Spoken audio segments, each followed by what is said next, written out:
So UFC 317 is this weekend, and I'm going to do a full card breakdown of this card. Starting off the card, Cedricus Dumas versus Jackson McVeigh. I'm going to go with Jackson McVeigh on this one. Why exactly? I think he could finish Dumas. I don't think Dumas is that great of a fighter, honestly. Like, I think he's kind of like the same level, like an LFA decent fighter. So I think McVeigh could get it done by like breaking Dumas. Dumas has struggled if you put pressure on him, especially in his last fight. It showed that he has no idea what to do if you put pressure on him. I think McVeigh will get it done because McVeigh is really good at that. And most of his finishes come from like putting mad pressure on his opponents and breaking them against the cage. And I think he could do that to Dumas. However, I am worried that like Dumas might catch McVeigh because McVeigh is there to be caught, and I think like a high level opponent could catch McVeigh, but this is Dumas. I don't think you have to be the most high level opponent to beat him. So I'm gonna go McVeigh finishing Dumas in the first round against the cage and gain a TKO finish there. That's how I think the fight's gonna go. Now moving on, Jonathan Denise versus Alvin Hines. I'm gonna go with Jonathan Denise on this one. I haven't seen any Alvin Hines fights, honestly.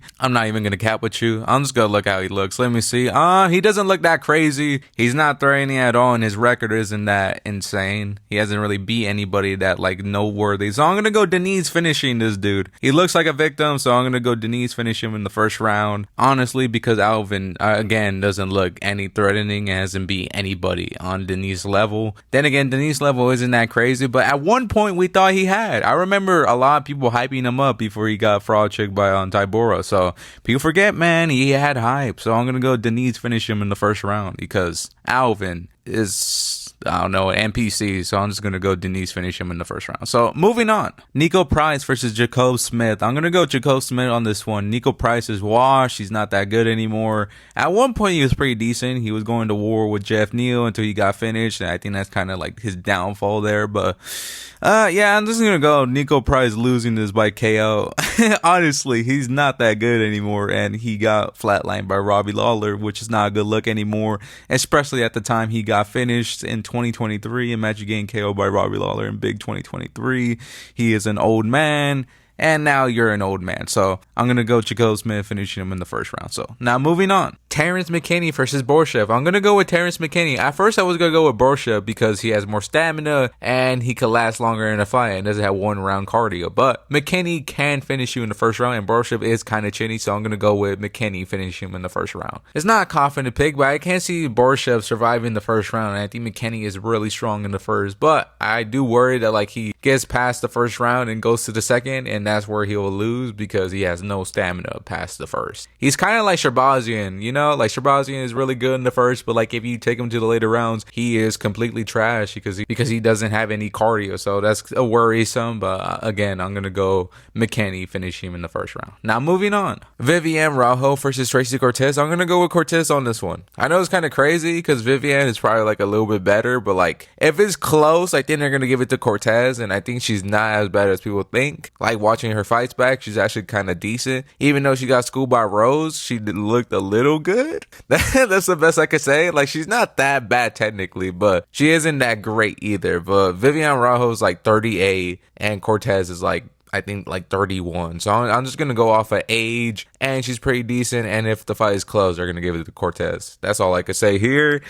And this is kind of a 50-50 fight. If you want predictions from me on this one, I would just say flip a coin and see what it flips on. So I'm just going to go Cortez as she's younger and she has decent boxing. That's all I can say here. I'm going to go Cortez by unanimous decision. Maybe even a split decision. I could see like Vivian Rajo getting robbed, honestly, but that's pretty much my take here. Now moving on. Hyper O'Meal versus Jose Delgado. I'm going to go with Jose on this one. At first, I was going to go with O'Meal, but like after watching some fights back, I could so see him getting chinned. Like this fight is going to be really fun, but like watching O'Meal's fight against Gomez, he was getting caught a lot in that fight. I don't think you could do that with Delgado because he has more pop than Gomez, and I think he will catch him in the second. It's going to be a really fun fight though. I already said this before, but like this is actually a very stylistic good matchup because they're both styles that like they'll keep coming forward, but like I just think Delgado just has to pop to get respect by O'Meal. Could catch him in the second round, but he could lose because Delgado is there to be caught. Not like KO'd, but like he does get hit a lot as well. So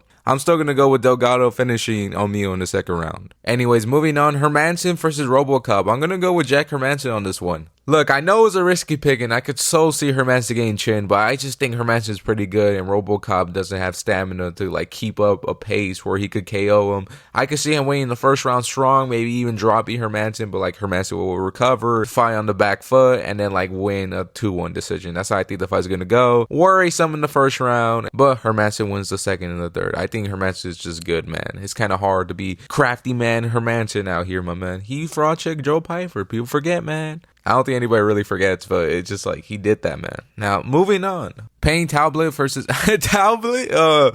Tablet versus Felipe Lima. I'm going to go with Felipe Lima on this one. I don't think Tablet could grapple, and it's kind of obvious showed in his last fight, so I'm going to go with Lima winning by grappling. I am worried, though, because Lima doesn't really shoot early, but, like, why wouldn't you shoot early against Tablet when, like, it's kind of clear that his grappling isn't all that? But I'm still going to go with Lima beating Tablet. Maybe choking him out. I could see that, but I think he'll dominate him in the grappling and maybe ground and pound him. That's why I think the fight's going to go. Now, moving on. Brandon Royval versus Joshua Van. I'm going to go with Brandon Royval on this one. I don't know why a lot of people are picking Joshua Van. I understand he's a cool dude. He has a fun fighting style, but like, I think it's too much too soon. You're going from like fighting Bruno Silva to freaking fighting Royval. I think that's a big jump in competition, and I think Royval will win this fight by decision, or I was going to go finish, but like, I don't know. But then again, Joshua Van got finished by Charles Johnson because of the big length difference, and like, he's a big dude compared to Joshua Van. It's kind of sad because Joshua Van is really good, but like, he's a small flyweight, and there's nowhere really he could go, and it's kind of sucky for him. But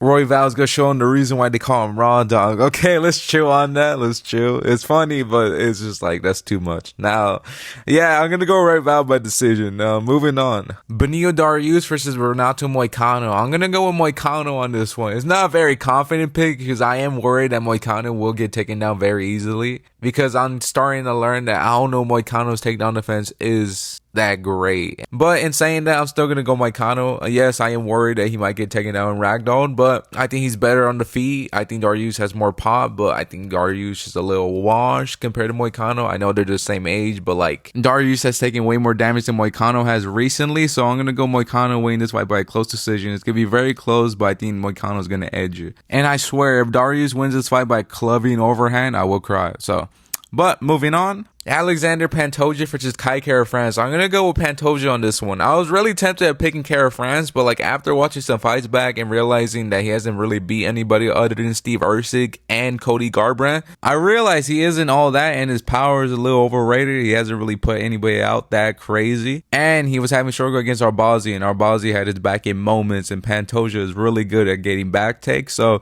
I'm going to go Pantoja by decision. I think it's going to be very close in the beginning. Kai's going to look very good early. He's going to start shoving off takedowns, landing big shots, but then Pantoja starts to overwhelm him, keep shooting, and then eventually he's going to start to overwhelm Kai, start getting the takedowns, and then win a 3-2 decision. I think Kai's going to win the first 2 rounds, but then Pantoja takes over. That's how I think the fight's going to go. Now, moving on to the main event. Ilia Topuria versus Charles Oliveira. I'm going to go with Ilia Topuria on this one. I was really tempted at picking Charles, especially last week, because he was a big dude and everybody's counting him out anywhere you go. TikTok, Instagram, YouTube, they all say that Charles is going to get wiped the floor with. I agree. However, he still has a really good chance at beating Ilia. Ilia has never faced a caliber opponent of Charles Oliveira. Not like saying skill wise, because Max Holloway and Volkanovski are way better strikers, but he never really faced a dude that had pop that also is kind of technical. And also, before people say this, yes, I know he faced Josh Emmett, but Josh Emmett is completely trash. He's a big meaty hook merchant. He's not that good. He's not technical at all. And I know he has pop, but like, think about it. Who was the last dude he knocked out other than Bryce Mitchell in the last 5 years? Michael Johnson?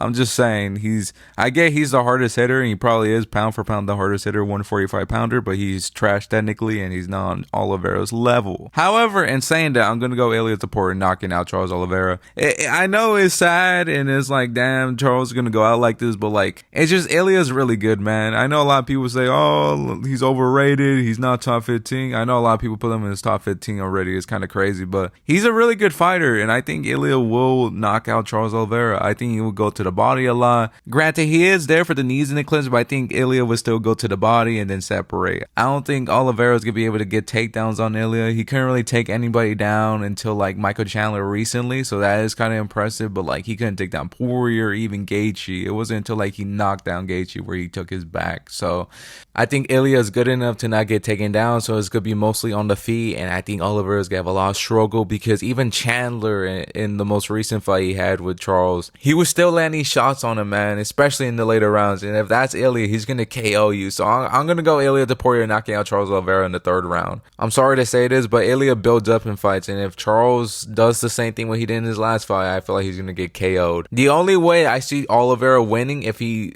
says F it and fights like how he usually does, but then again, it does leave him more open to get KO'd. So like it's more of a risk than a reward. It does leave him more likelihood to win, but it also leaves him to get knocked out more quicker. So I'm just gonna go Ilia to Poirier winning this by third round KO. It could be a body shot, it could be him getting caught, and then like boom, he's down on the floor, and then like Ilia finish him basically. That's how I see the fight going. That's pretty much my whole prediction. I hope you like the video, and that's it.